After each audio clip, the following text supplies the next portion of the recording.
Bueno, el primer punto es el texto de Freire. Vamos a explicar 5 temáticas sobre la escuela crítica y relacionarlo con el documental de la educación en movimiento. Lo primero que queríamos marcar era el tema de la deshumanización ontológica y histórica. Freire cree que la deshumanización no es una condición natural, sino una realidad histórica basada en relaciones de opresión históricas. El humano tiene una vocación natural a la libertad, a ser libre, y el opresor, el capitalista, le niega esta vocación natural que tiene a partir de las relaciones de producción y las relaciones sociales de opresión que lo condenan al humano a la alienación. Eso que acabamos de decir tiene que ver con la crítica y ahora pasamos a hablar de la propuesta. En cuanto a la praxis, habla de reflexión sobre estas problemáticas, pero al mismo tiempo llevar a cabo una acción acerca de eso. Para eso es necesario la toma de conciencia, que también es otro punto de las propuestas, y explicar o dialogar con las masas, que quiere decir que no necesariamente hay que explicarlo, sino que simplemente a través del diálogo llegar a la conclusión y elegir, tomar una acción. Esto lo relacionamos en la educación en movimiento con el bachiller de Darío Santillán, que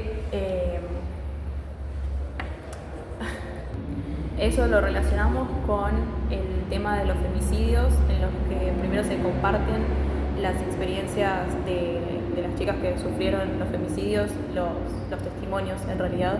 Cada alumno leía y a partir de eso se forma un debate que no queda solo ahí, sino que después van a una marcha en la que ellos mismos preparan los carteles que van a llevar, se organizan y concurren en la misma.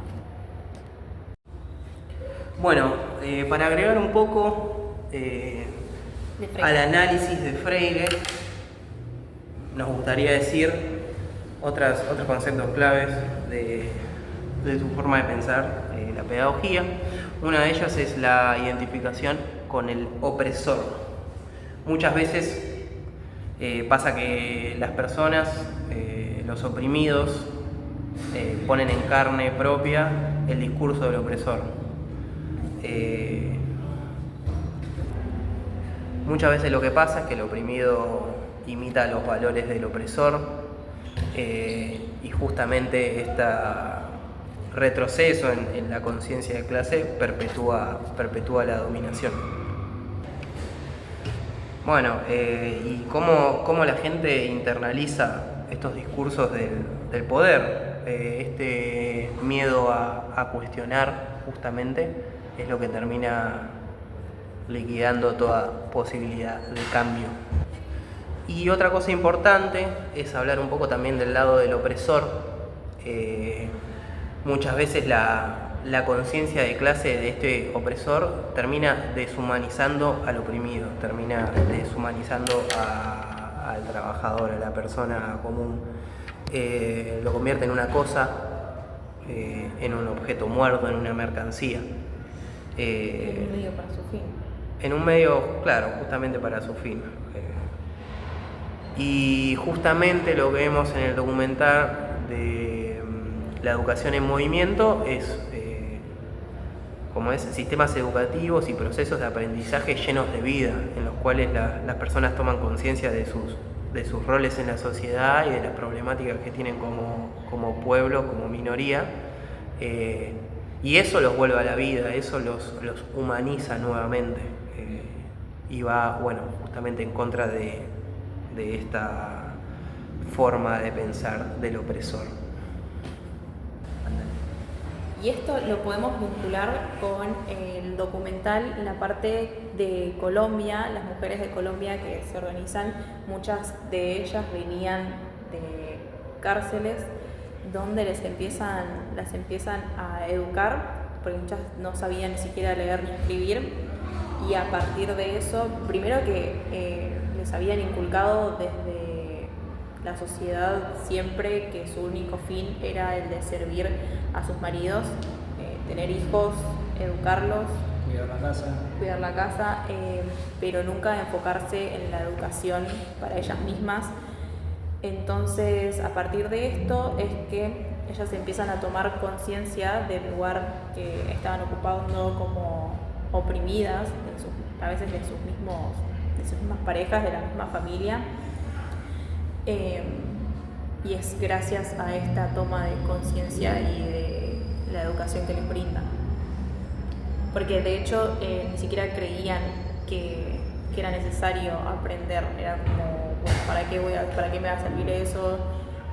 Si no lo voy a usar en la casa, si no me va a servir para limpiar, si no me va a servir para todo lo que me da la sociedad.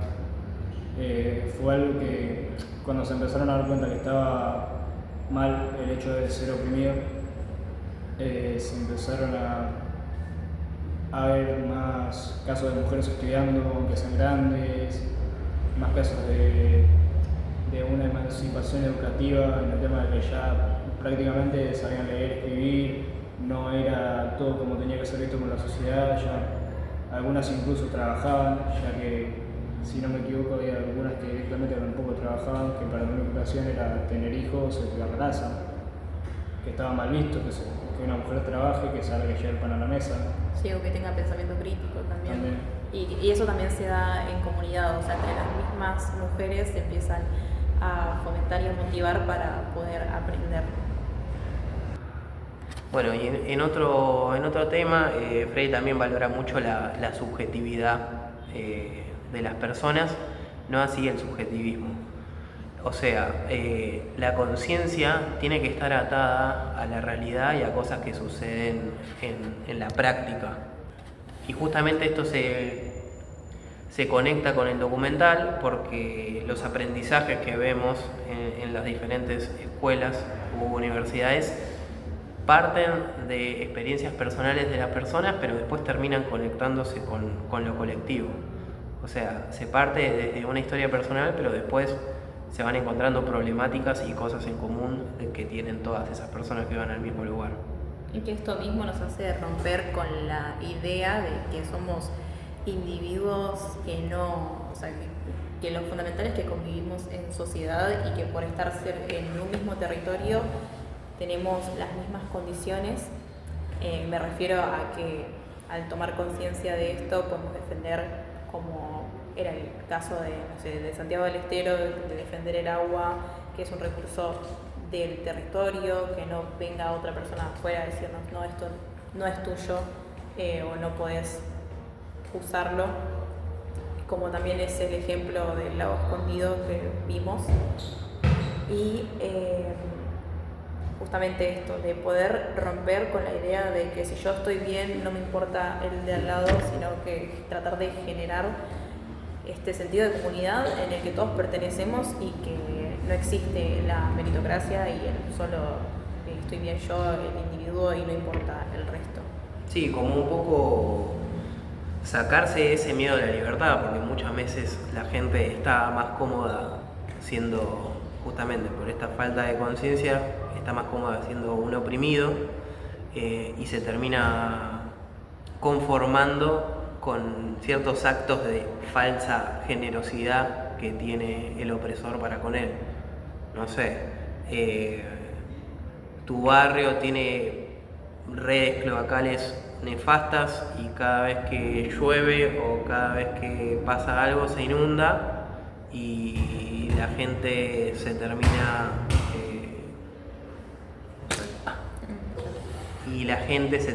conformando con gestos capaz de caridad, o que venga el gobernador después de la inundación, o que te traigan parches que no termina realmente solucionando un problema estructural que debe ser solucionado, y que bueno, muchas veces el opresor termina dando migajas con las cuales muchas veces la gente se termina conformando. Algo que pasa mucho en la realidad es cuando se acercan las elecciones o los partidos políticos, que se hace mucho, ahora se hace mucho en las villas, que le pavimentan una cuadra de 35 y la gente, porque le pavimentaron esa cuadra, se termina quedando con esa falsa generosidad y no reclama lo que le pertenece como un bien común, que sería el tener todo el barrio pavimentado o todo el barrio en condiciones para vivir. Hay lugares que no tienen agua, le llenan un tanque de agua o algo con agua y ya la misma gente a veces se conforma con poco cuando es merecedora de más. Como decís, y no caer tampoco.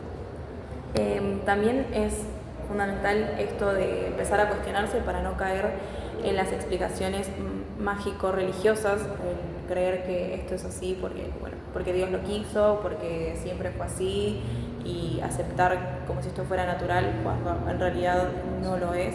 Sí, es consecuencia específica de las relaciones sociales dentro del sistema en el que vivimos hoy, que muchas veces intentan simularlo como algo natural o como algo que siempre fue así, cuando es un fenómeno histórico específico. Claro, que es una construcción social, o sea que sin oprimidos no podría haber opresores, y que tiene que servir a ese sistema, lo sigue fomentando, si no, en cuanto el oprimido se revela, ya se corta esa dinámica. Bueno, ahora vamos a hablar Licha va a hablar de los 5 principios centrales que elegimos de la educación en Finlandia. El primero que elegimos es el principio de igualdad. Sí. No importa el lugar de origen del alumno, ni su condición social, va a tener sí o sí un acceso totalmente gratuito y bastante bien dado a la educación. El segundo que elegimos fueron los docentes.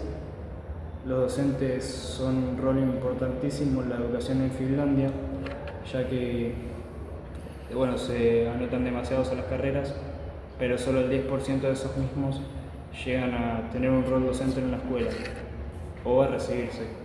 Asimismo, tienen que hacer una maestría de 5 años. Después de eso, asimismo, la carrera docente y el mismo trabajo docente está muy bien valorado y muy bien remunerado económicamente. El tercero que elegimos de los 5 es la confianza mutua.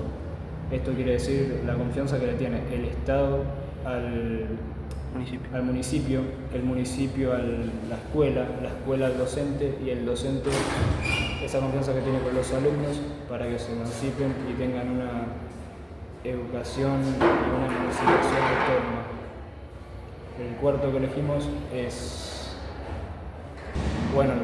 elegimos es inclusión y acompañamiento integral. Esto quiere decir que no solo se fijan en la educación del alumno, sino también se fijan en que haya comido, en que tenga sus estudios médicos al día. Con esto de haya comido me refiero que si el chico no tiene una alimentación de modo estable, el mismo colegio le brinda comida, la de comer. Y también se fijan que el alumno tenga todos los papeles médicos al día, haciéndole revisión y esas cosas. La quinta que elegimos es el aprendizaje centrado en el estudiante.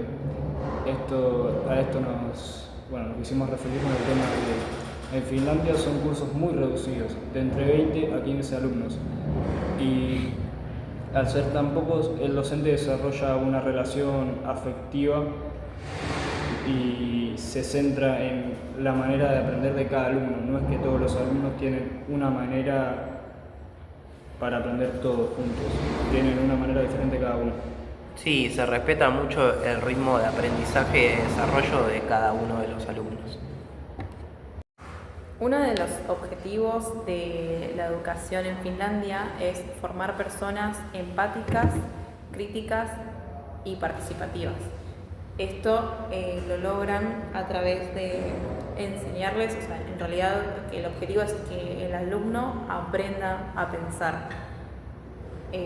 Para eso, lo que utilizan es un sistema en el cual les hacen pocas pruebas, casi, ¿no? Creo que recién a partir del nivel secundario que empiezan a tener pruebas, como para quitarles esta tensión, esta presión y tensión sobre aprobar y el miedo a equivocarse, que también fomenta esto. Y que también vean esto como, bueno, si tienen la prueba y les va mal, no es algo malo, es algo que se puede mejorar y es algo que se puede trabajar para mejorar a sí mismo relacionado a las pocas pruebas. Tienen poca tarea. Hay una estadística que dice que en primaria tienen entre 3 horas de tarea, o sea, nada, 1 o 2 tareas en el año, en lo que va del año, y más que nada se centran en las actividades en clase y en cómo el alumno va desarrollando su propio pensamiento crítico. También asimismo nombrarlo el currículo flexible, que esto se relaciona con la confianza mutua que hay entre el Estado, los municipios, los docentes, el alumno. O sea, se crea todo una red de confianza que lleva esto a tener un currículo flexible y también a no pasar por inspecciones.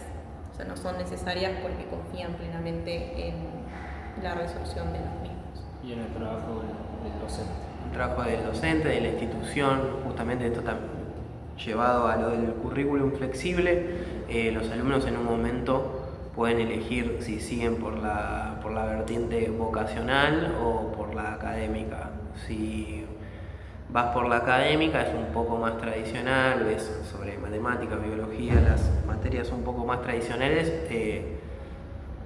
llevado distinto, llevado como lo lleva la educación finlandesa, pero es una educación un poco más tradicional. Y si no, tienen la rama vocacional en la cual aprenden oficios, aprenden cosas que les va a servir, cosas prácticas que sirven para la vida y cosas que los posicionan para poder conseguir un trabajo de manera mucho más fácil. En Finlandia todas las profesiones están bien valoradas, no es que por barrer la calle o por ser plomero o lo que sea socialmente vales menos, sino que todas las profesiones valen lo mismo, y justamente esto se refleja en la currícula de la educación en Finlandia, que se le da mucha participación a estos oficios. Y que también en esto que tienen que elegir, al ser flexible, quiere decir que no es que porque hayan elegido una de las orientaciones tienen que quedarse hasta finalizarla, sino que si en el medio se dan cuenta que no es eso el camino por el que quieren ir o no cumple con los intereses del alumno, puede modificarlo, puede cambiar y no haber ningún inconveniente tampoco en hacerlo. O sea, les dan la posibilidad de elegir y poder cambiar. Sí, importante esto, ¿no? De que la idea de formar personas que participen, personas que participen en la comunidad, que participen en el proceso del aprendizaje, que puedan empatizar con sus compañeros. Básicamente el objetivo final de la educación finlandesa es este. Sí, y también habla mucho sobre la cooperación con mis compañeros, o sea, que no aprendemos solos, sino que siempre es en comunidad. Y también había una creación de emprendimientos, o sea, buscaban fomentar desde el colegio a que ellos mismos creen y emprendan. Bien, yo quería decir algo más.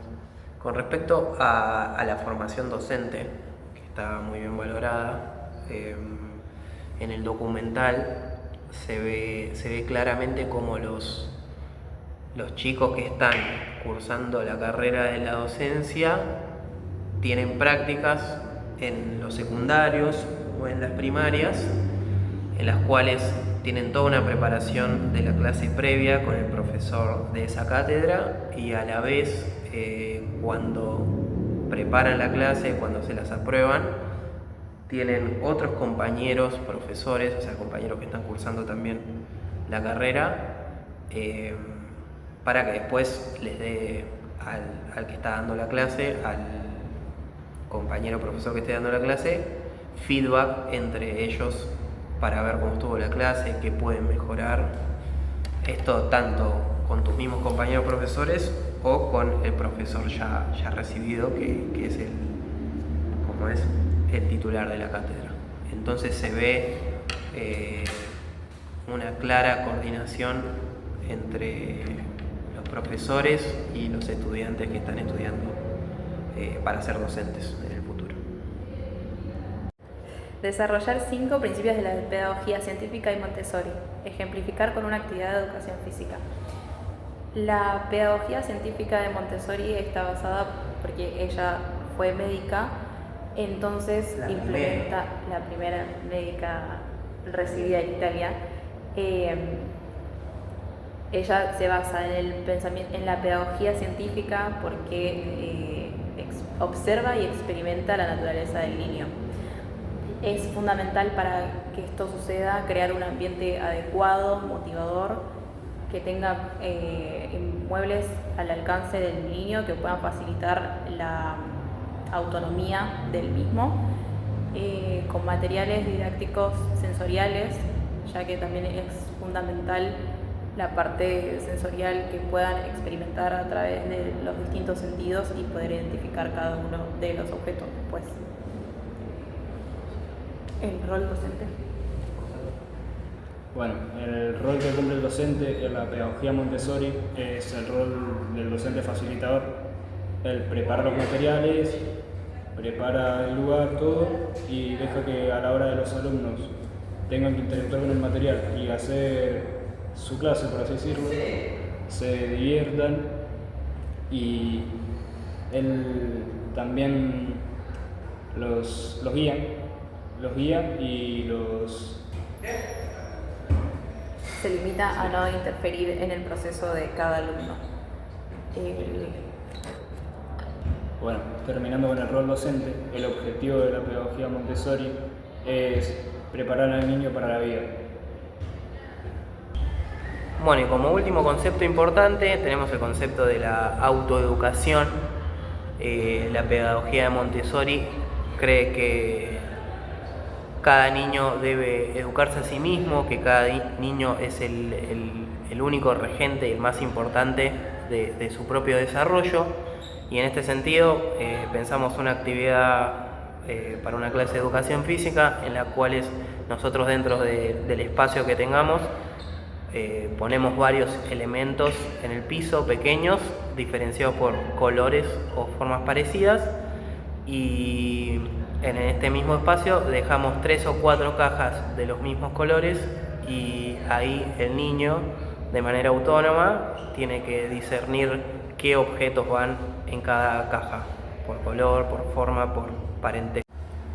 Agregando a la pedagogía de Montessori, también podemos observar que además de que el ambiente tiene que estar preparado y tiene que ser motivador para los alumnos, para que les dé curiosidad y quieran investigar el mismo, no deja de ser un ambiente estructurado en el que cada cosa tiene su lugar, y que la idea es que los chicos vuelvan a guardar eso que utilizaron ya desde un principio, que sepan que esté todo ordenado, para que entiendan que eso después tiene que volver a su lugar, y así fomentar la autoconducta de los mismos. Y lo mismo pasa con las actividades. Las actividades, si bien dejan libre expresión de los chicos, sí tiene que haber una actividad estructurada en la que puedan desarrollarla en orden, y que esto justamente dé un orden sobre los mismos. Bueno, y relacionando un poco el sistema educativo con el gobierno y con el tipo de gobierno, este sistema educativo es como decía Lu, es un sistema que ayuda al que el niño sea autodisciplinado. Y Montessori en un momento dice que este tipo de educación termina siendo un laboratorio para la paz y para la democracia social. Y bueno, esto en la película lo podemos ver claramente con las asambleas, con el nivel de participación alto que tienen los chicos en las decisiones del colegio y de la currícula. Montessori también sostiene que la importancia de entender al niño como capaz y tratarlo no como si fuera inferior, sino que darle la autonomía que corresponde. Por ejemplo, lo que decía era que no es que hay que darle algo para que trabaje en tamaño miniatura, sino que hay que darle las herramientas reales como son para que las pueda incorporar teniendo en cuenta sus capacidades, pero que no limitarlos a solo hacer cosas como para chicos, sino como que ya desde un principio estén vinculados a la realidad que nos rodea. Y asimismo tampoco ponerles un techo, sino que no exigirles, sino que darles a entender que tienen que romper ese techo en caso de que ellos mismos se lo pongan y superarse día a día, teniendo más conocimiento y más material para ser mejor persona o mejor docente en caso de que quieran estudiar una carrera docente en el futuro. Claro, es por eso decimos que el docente es un facilitador, porque lo que hace es facilitar que llegue a desarrollar. Sí. No, y que eso, que es un guía y que va siguiendo el desarrollo de cada uno de los niños, pero sin entrometerse en su aprendizaje, porque eso detendría su desarrollo, no diciéndole cómo tiene que hacer las cosas, no diciéndole cómo esto debería funcionar, sino dejando que el niño autónomamente trabaje con sus conocimientos. Desarrollar 5 aportes de la pedagogía de las prácticas y técnicas de Celestine Freinet. Nosotros hablamos en cuanto a las técnicas de Freinet. Una de las que lleva a cabo es la realización de la imprenta, en la cual estaba manejada por los mismos alumnos. Ellos elegían las tipografías, la tinta y se encargaban de la reproducción del mismo, con trabajos que también eran realizados por los alumnos. Esto se publicaba en un periódico semanal y la idea es principalmente fomentar la participación de los alumnos y que cada uno se esfuerce y que quiera aparecer en el periódico. ¿Qué tiene que ver? Bueno, no, esto de la imprenta o lo de las asambleas se puede relacionar con que la educación Freinet considera que tiene que ser activa y cooperativa, o sea que la educación no es individual, cada uno no se educa por sí solo, sino que uno aprende y se desarrolla en comunidad. Con esto también lo vinculamos a la democratización de la escuela, que es justamente esto, fomentar la participación y no solo dentro del colegio, sino que también con el exterior, que no sea el colegio un mundo aparte, sino que estén informados y que tengan conciencia social sobre lo que está pasando en el mundo. Eso lo pusimos más que nada como el cuarto punto, que es vinculación con el entorno exterior, no solamente con la parte escolar. Sí, Freinet considera que la educación no puede quedarse entre 4 paredes de un colegio, sino que es necesario educarse para después poder intervenir en la realidad social. Y justamente otra de los conceptos clave es que se aprende resolviendo, se aprende haciendo. Es esto que ya nombramos varias veces. Uno para educarse tiene que resolver, uno para educarse tiene que saber atar un nudo, aprender un nudo o lo que sea. En ese sentido se refiere a aprender haciendo.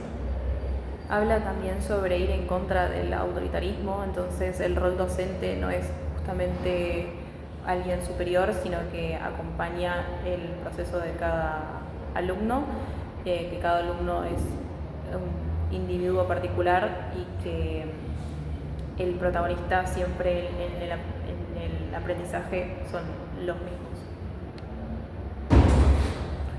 Y bueno, un poco todo esto lo conectamos con la película de La lengua de las mariposas, en la parte que Don Gregorio da charlas sobre política, sobre diferentes problemáticas sociales que conectan el espacio de la escuela con la situación del pueblo.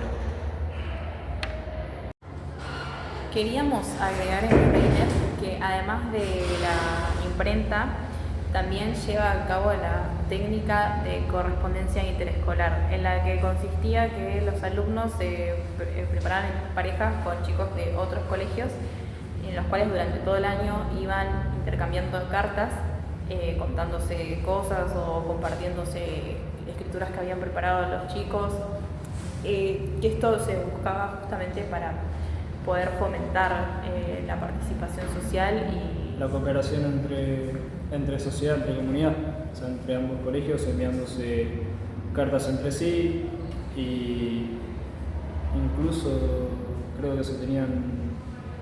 al final había un encuentro físico de estos chicos, entonces también es como que se le daba, no solo quedaba en la escritura, sino que también terminaba con algo que pasaba por los sentidos.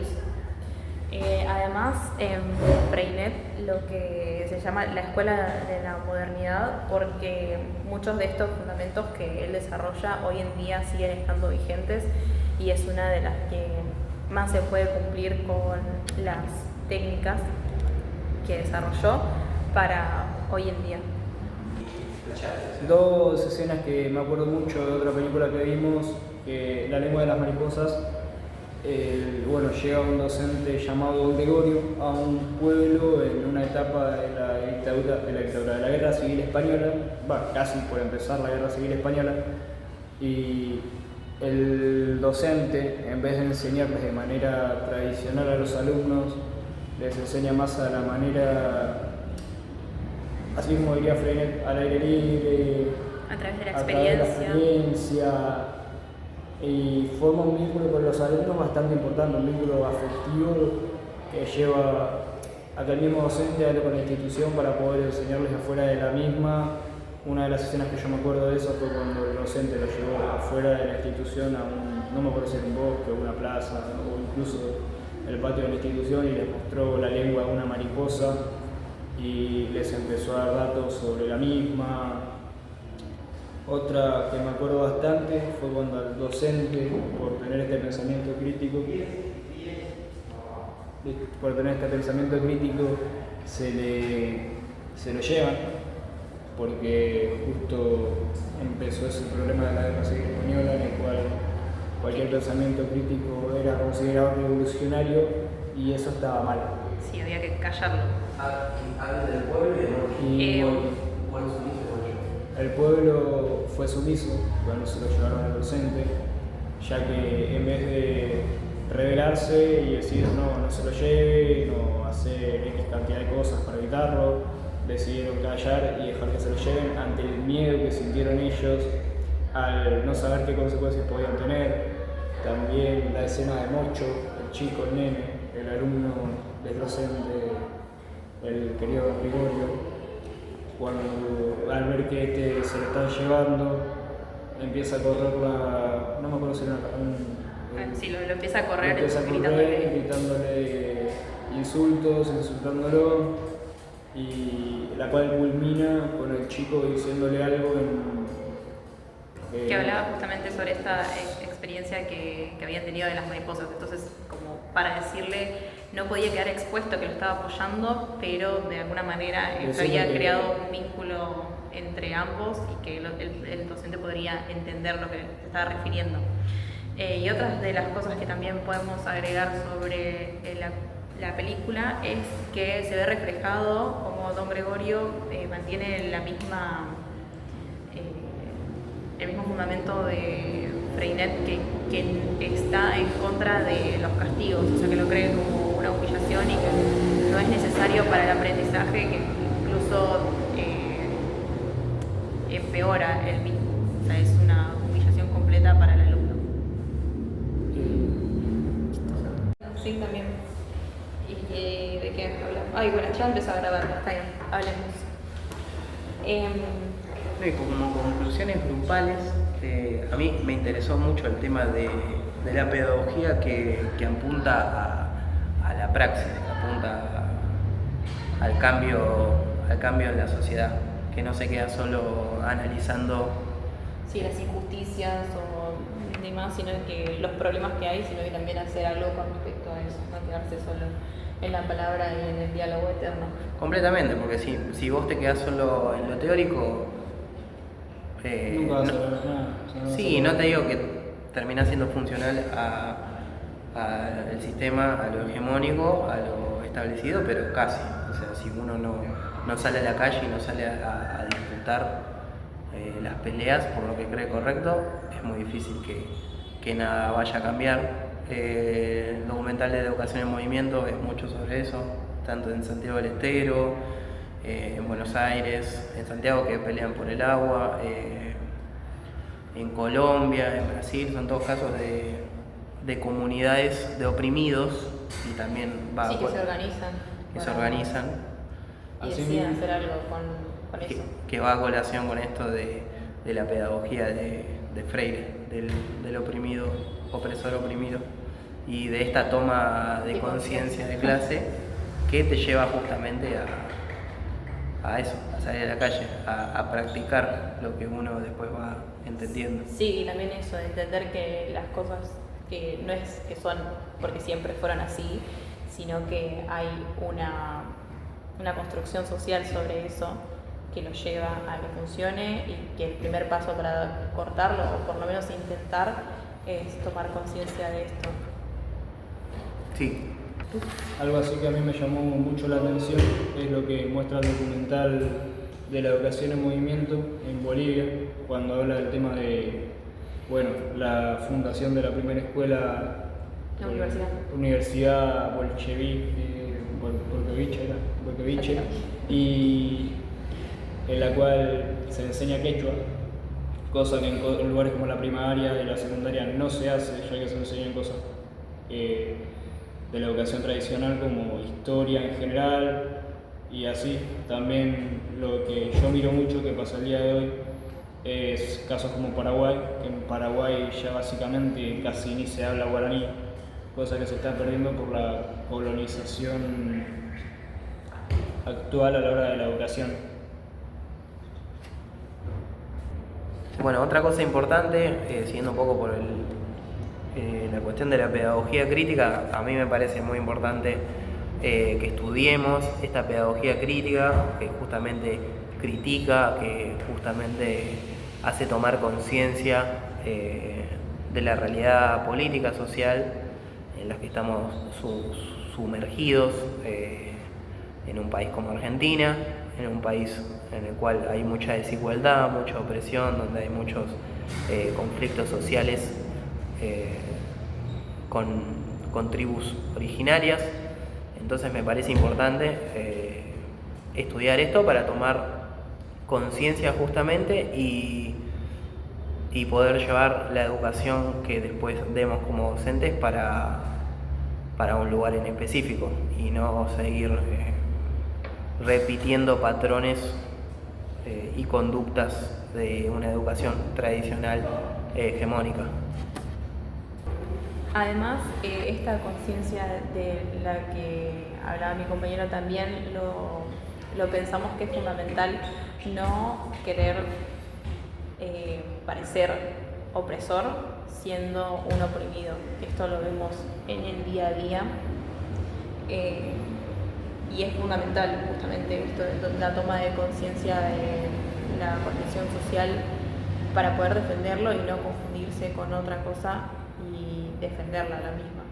También me parece importante aprender estos temas, porque nosotros vamos a ser los docentes y es fundamental que sepamos discernir de la escuela tradicional. No, estoy repitiendo lo mismo.